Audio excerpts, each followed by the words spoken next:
Naam, habari za wakati huu mwana Baharia TV.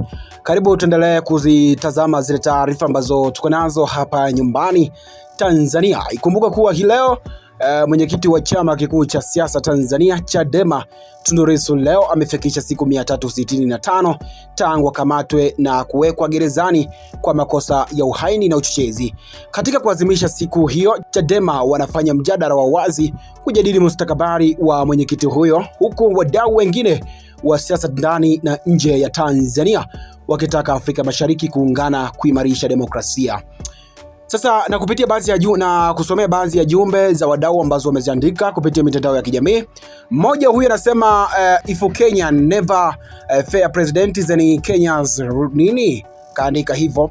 Mwingine anasema ni jambo la kusikitisha sana kwa viongozi wa Afrika kujiona wao kama makoloni kwa wapinzani wao. Wasichojua wao ni chuki ndio wanajenga kwa watu, wanatengeneza kizazi cha kulipa kisasi. Mambo gani hayo? Kasema hivyo.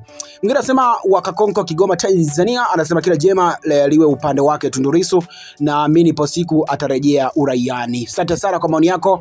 Mwingine huyu anasema mashetani ya CCM ndio yamemfunga, lakini kamwe mzalimu na wauaji hawatashinda kamwe. Kaweka hapo kamwe. Anaandika hivi, wewe ni rais wa Tanzania, wanakupoteza. Mwingine anasema wewe ni rais wa Tanzania, wanakupotezea muda juu. Wewe ni kama Nelson Mandela baba. Mwingine anasema mwamba wanamuonea tu.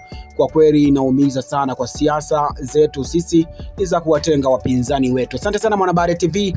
Je, wewe ambaye unatusikiliza hivi sasa, maoni yako ni yapi kuhusiana na taarifa hii? Jina langu mimi ni Friday Mwangomare na hii ni Baharia TV. Asante kwa kuifuatilia Baharia TV.